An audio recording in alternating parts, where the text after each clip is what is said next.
Welcome to Down in SA, aka Down in San Antonio, Texas, that is.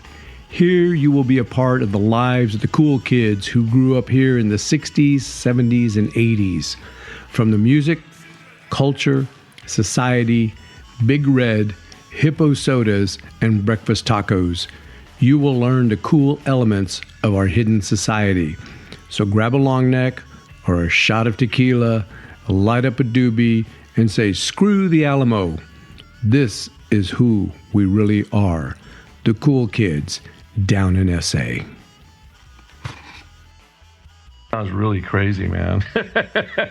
Yeah. It sounds Good. very bizarre. My work is done. Okay. Remember now, we don't have to jam everything in all at one time. Oh, yeah, we do. Yeah. That's the way I fuck. That's the way I interview, and that's the way I fuck. I'm sorry. Hey, this is it's freestyle. We're in total freestyle. Let me see. Let me see. Okay, here we go. So, yeah, I'm going to do a countdown intro, and then we'll go. Okay. All right, here we go. 3, 2, 1. Welcome, everybody, to Down in SA. My name is Chick, part of the Cool Kids, here with George Hornert. Welcome to the show. George Hornert's an artist, roots in San Antonio, floated through Chicago, up in New York City, Manhattan, or Brooklyn. And it's great to have you on the show, George. Thanks, Chick. Great to be here. So let's just go back. You were raised in the Jefferson area, Jefferson High School, correct? Yeah, I think they call it Monticello Heights now. Oh, they had to heighten it up like yeah. Well, that's the realtors got a hold of it, jacked up all the home prices, But yeah, it was Monticello cool back when. So you grew up there, and you're in high school. Well, originally on the south side of San Antonio, but then we moved to the north side when I was in the second grade. So I do kind of have my roots in the south side of San Antonio. But okay, Big N, McCreeless Shopping Center, that area over there. Right? Yeah, I know. Is Big M still there? Is what? The Big M? Is McCreeless Shopping Center still there? Nah, I don't know. I mean, it's probably been 20 years since I've been down that way. I think. Yeah, me too. It's been a while. Anyway, that's. So you guys. My father was a doctor, and he had his office in the original McCreeless Center, and it was called Little M. And then they built the first big mall in the south side, and it was the McCreeless Mall.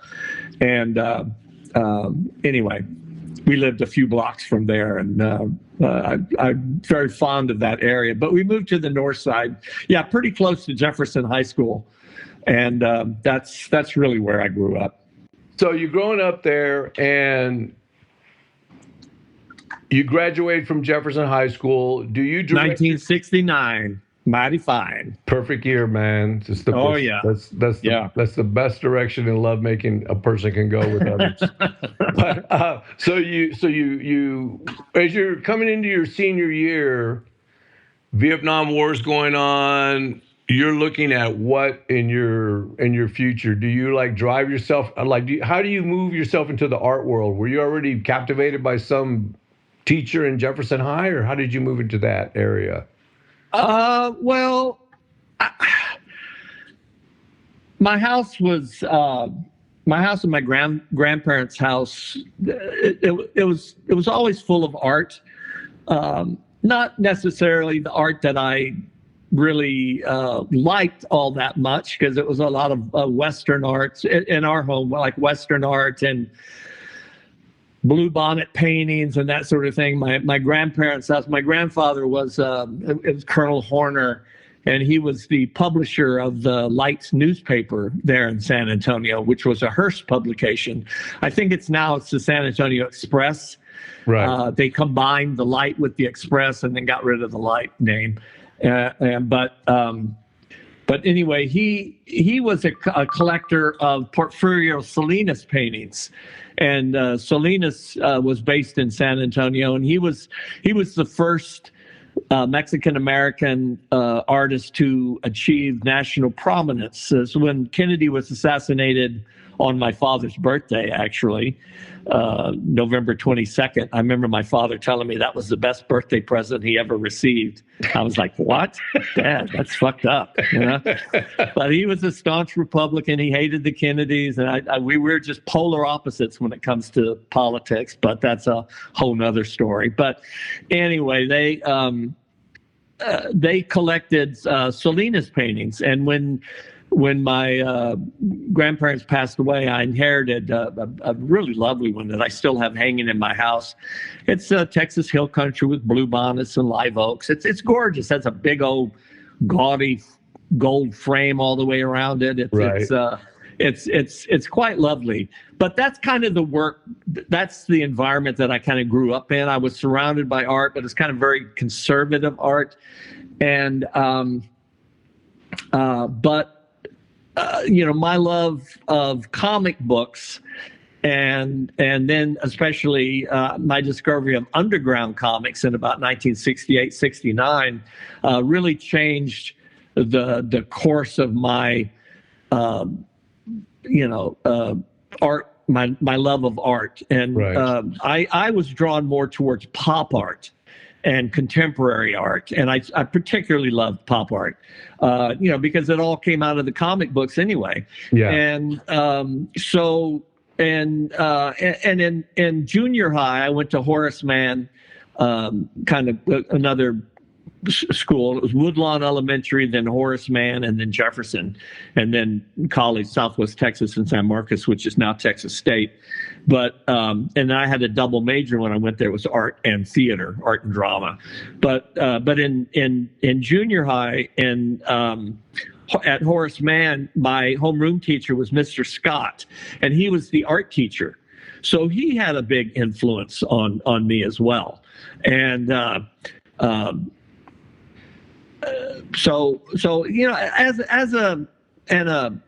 my mother collected paintings, Sue Jellerson paintings, who was based in San Antonio also. And I really liked her paintings. And there for a while, I was trying to paint and emulate her work. It was black backgrounds and then kind of funny animals with big eyes on them. And, they're kind of cutesy, but kind of nicely painted. And I liked her work. But it really wasn't until I met Don in around 1969, Don Evans, who kind of introduced me to Dada, Surrealism, the European avant-garde movements like Fluxus and, Russian constructivism and Russian suprematism and Italian futurism and French cubism, and it just goes on and on. And so I'd always developed a real love for art history, and so that's really where the love for modern and contemporary art came from. Was through Don. Through Don. And, through my own studies, but primarily through Don. Right. He was very knowledgeable, and some of his teachers, like Frank Hine at SAC, were very influential. And so it's a matter of mentoring, because like Frank Hine told Don about Dada and Surrealism. Right. Don told me. So it kind of just goes. It's a mentoring thing. I did a big neon not too long ago, and it said it's called Mentor, Mentor, Mentor, and it's a big neon, and the words flash. But it's like if you take mentor, mentor, mentor together, it spells out men, mentor, or torment. Men torment or men mentor or torment. Men mentor or torment. And so it's just like this ongoing thing. So they either pass the information on to the deserving or they don't. Right. Yeah. You're undeserving or they don't. They feel threatened by that's a a secret knowledge that needs to be guarded and held on to, or something. That's, I don't know. I myself try to mentor as many people as possible. I'm quite free with information. I'll just talk your fucking ear off, So just a major but download. anyway, I thought I would read this one thing here when we had our show at Texas Pop back in I think, what was it, like 2018, I believe. It was the Where was that mutagenic show mustering. at? Was that show at San Antonio Museum of Art? Where was that? No, it was at Texas Pop. It was the South Texas Cultural Center. Was that place on Broadway? Yeah. Mm-hmm, right off of Time, Broadway. By Good Time Charlie's, I think, something like that. Yeah, okay. Exactly. Yeah, I think that lady Nika, somebody had that together with somebody else, and anyways, so yeah, it was a nice venue, kind of a music venue as well. But we had a show there, and it was called Mutagenic Mustering, and it was kind of a history of Sonoma, and it was our history. It was Don, me, Norman, John Rogers, who had just passed away, and Jim Harder, who had passed away. Yeah. So it was a really nice show. So it was kind of a memorial show for Jim Harder and John Rogers, and then Don and Norman and I, the usual suspects. But we were asked to do a little bio, and Norman and Don, they did kind of a real straight bio, right. Blah blah blah. And this is what I wrote. I got together with one of my dearest friends from elementary school until now, Rudy Sanchez, who was in the number 2 dinners, of course, and was in Key Flow Turtle and all the other kind of music and art venues that I've been involved with. He was involved in it a lot as well. Not some more than others, and now he has his own band called Loop 13 Show, which came out of the number 2 dinners. But anyway, this is, I got together with him and wrote this, because I don't, I believe in being a serious artist, but without trying to take yourself too seriously. Right. I think Don and Norman have a tendency to take themselves very, very seriously, especially Norman. Right. Don, not so much. Don can be as self-deprecating as the next person.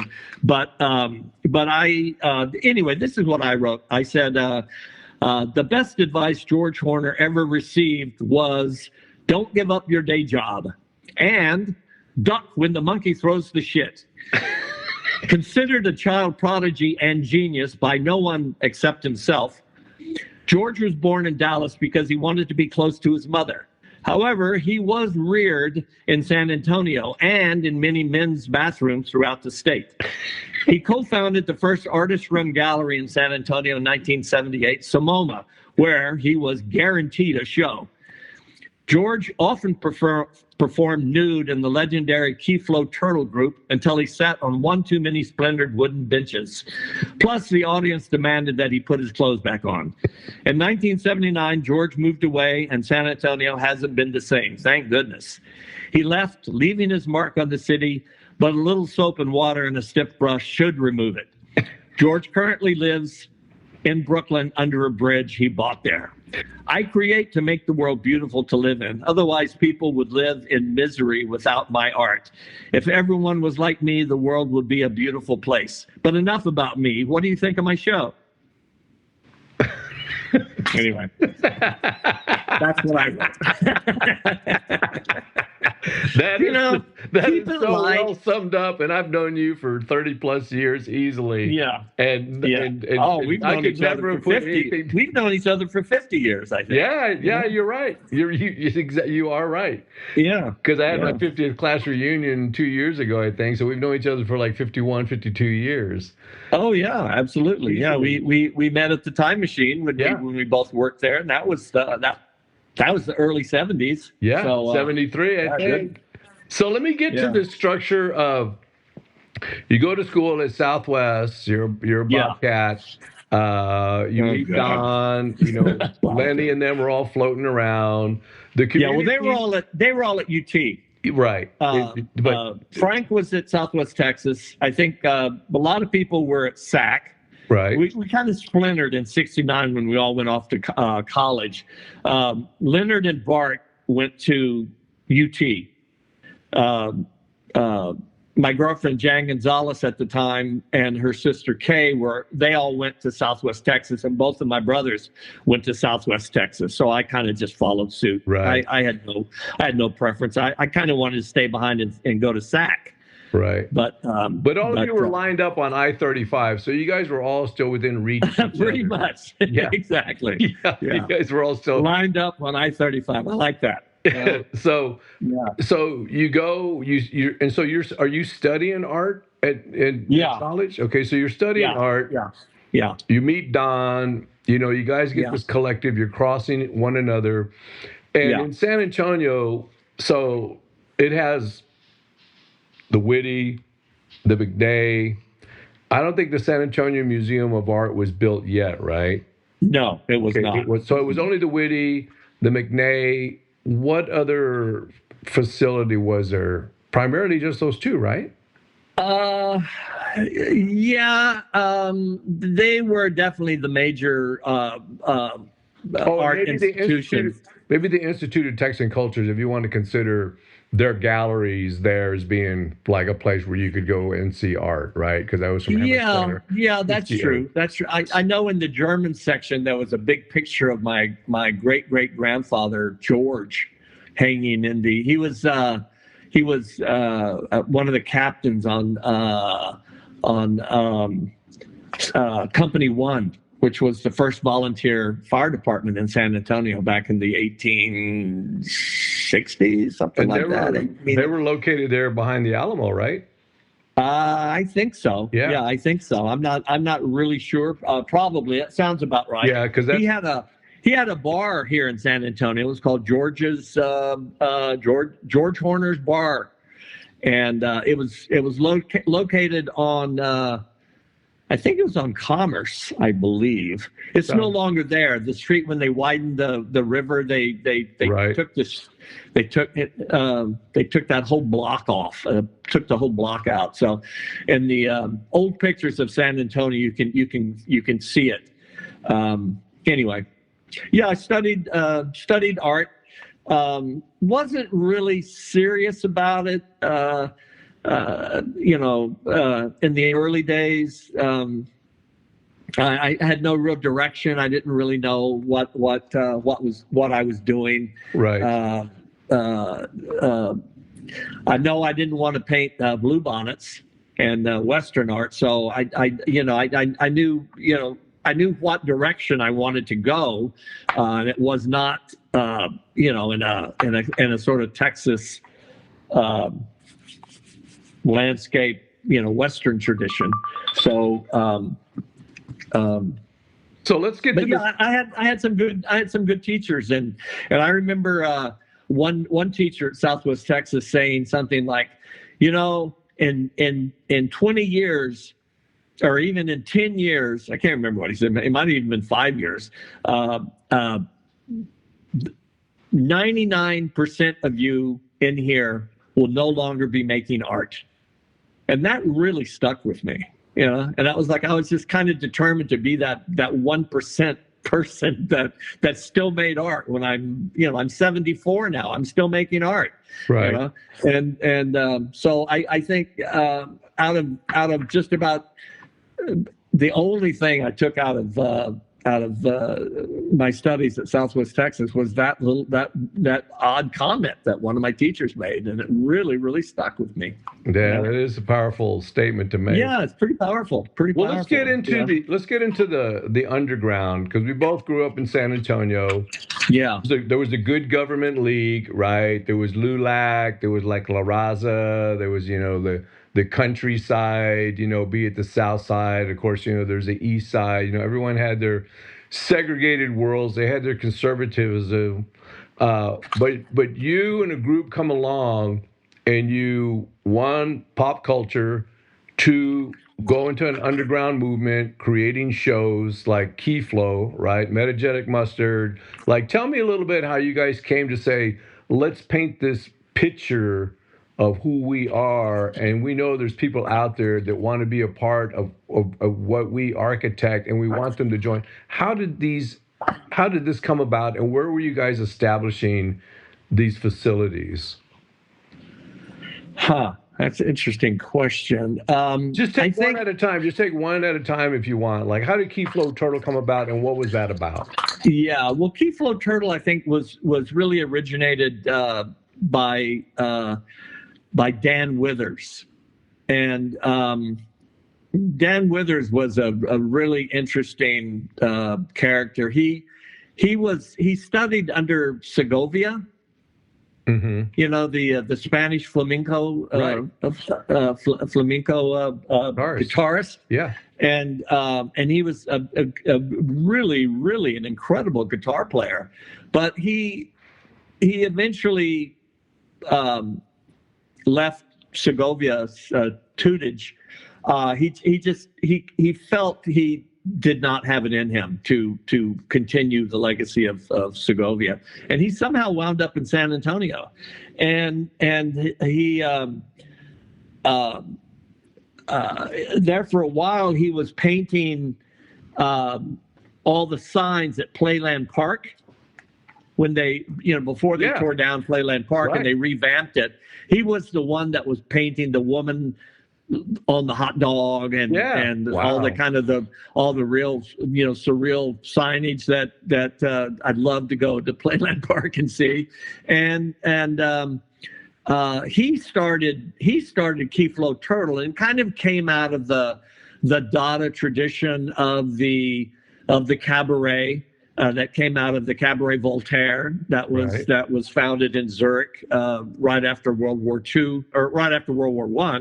I'm sorry, about 1920 in Switzerland, and all the artists had escaped Europe and kind of wound up in Switzerland, because Switzerland was a neutral country, and all the money was there. All the other countries stashed their money there, so they didn't want to bomb it or anything. So there were all these artists that got together, and then they were so disgusted with the politics and that had plunged the world into a world war, that they wanted to change everything, including art, and that's why Dada was developed. So, but Dan Withers and who was that? Phil Crum, who was Phil Crum was in the Fluxus movement, and he was an incredible musician and composer, and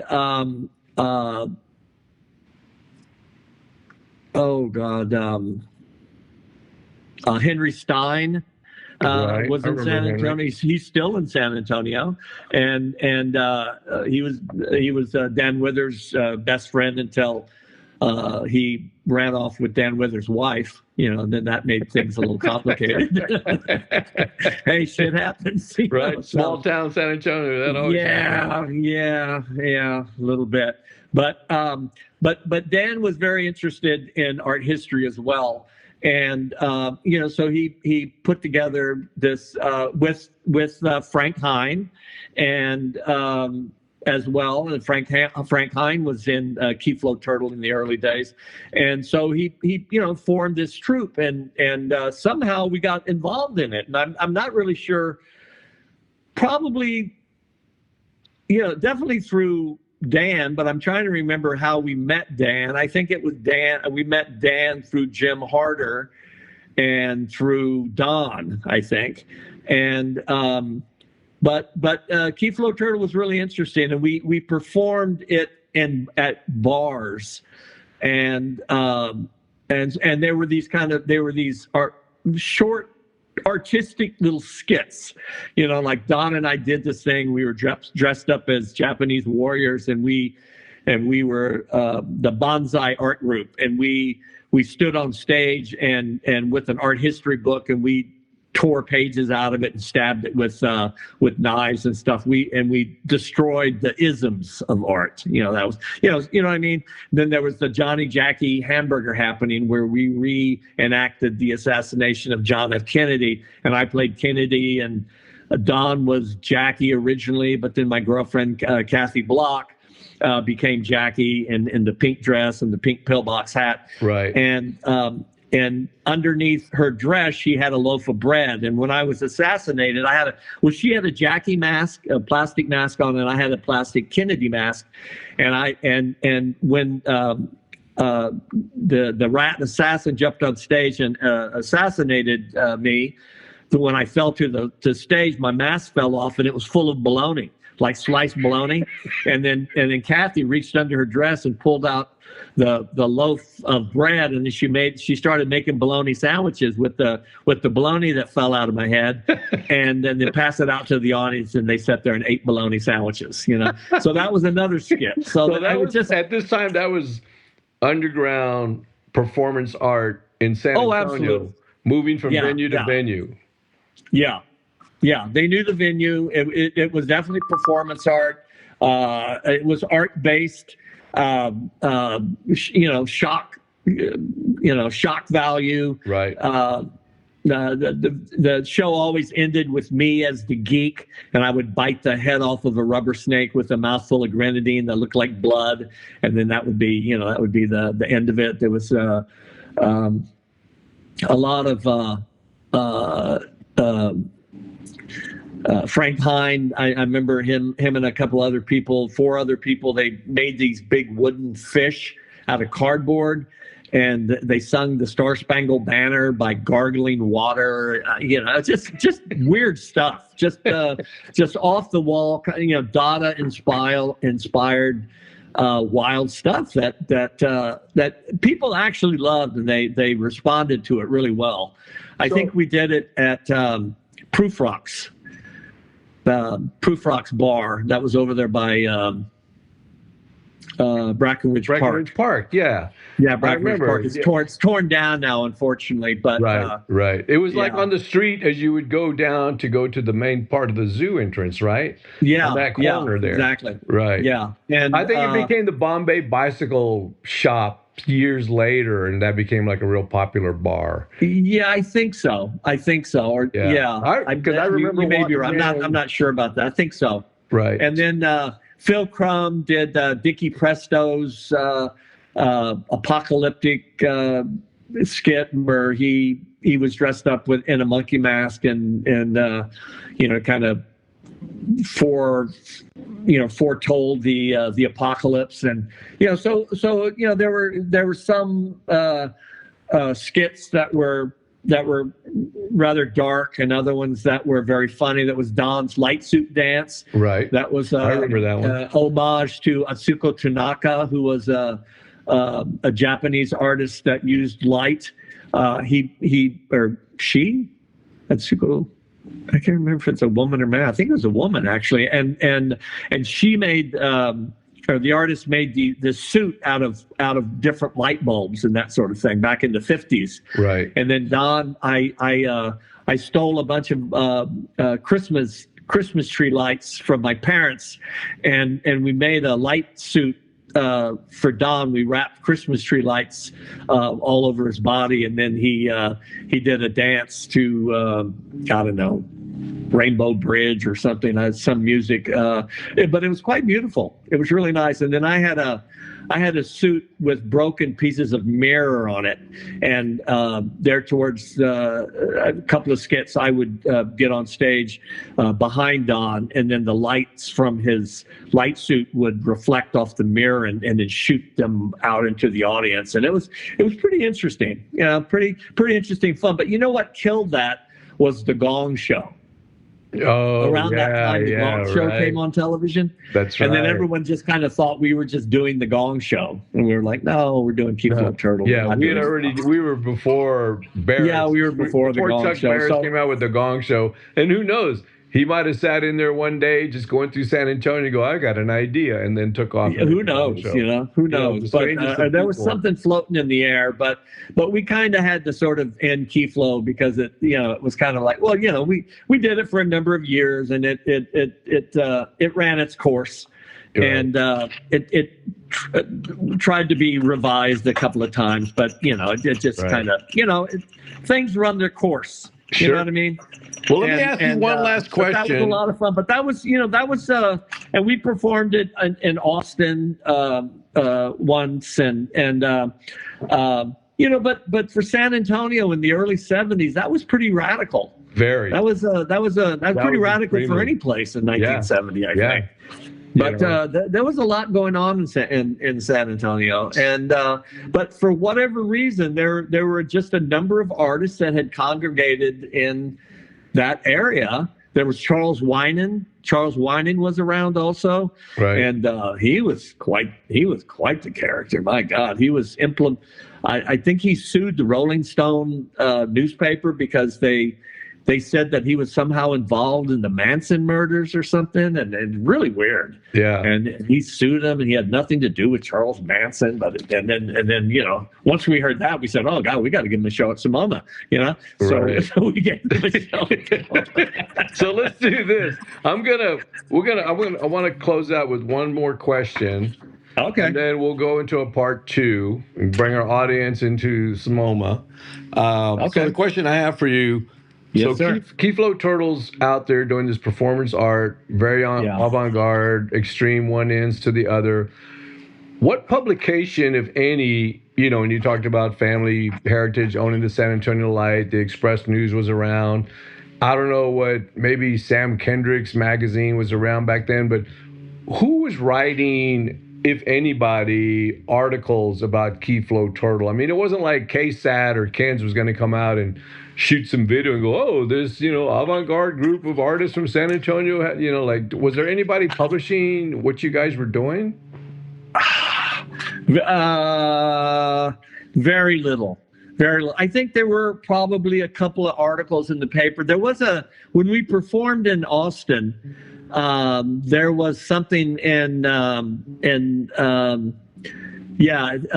something in the UT Press or something. I'll have to find it somewhere. It says San Antonio's Key Flow Turtle brings surreal theater to Austin or something like that. Yeah, because even then there weren't really any print publications that were writing on the extreme. You know what I'm talking about? I mean, it took a while for any of those publications to float up. I think it took a while. There was the Eagle Bone Whistle, and then there was what was the Eagle Bone Whistle, and then there was one other publication, but it was more political.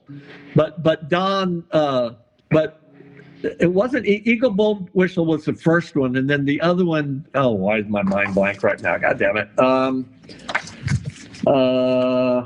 Well, I mean, the Eagle Bone Whistle, that alone, is what very is that different. other publication? Not the Eagle Bone Whistle, but damn it.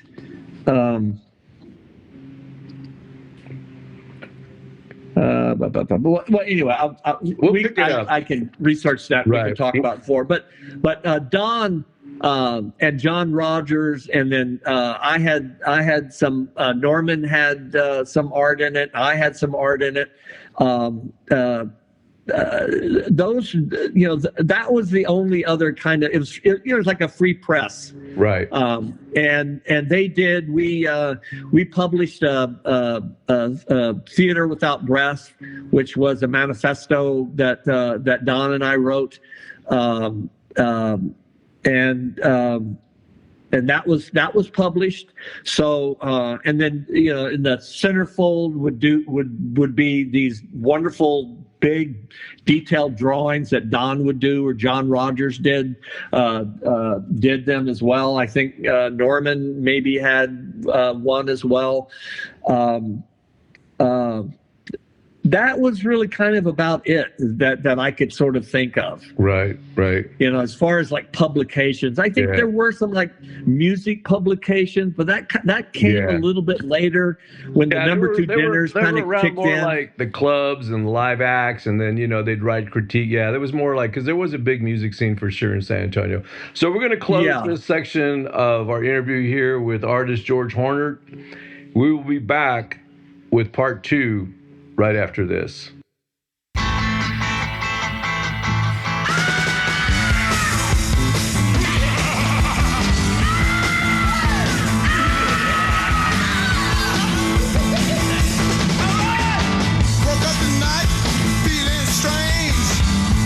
Shifted and the weather had changed. A screaming skull in a bucket of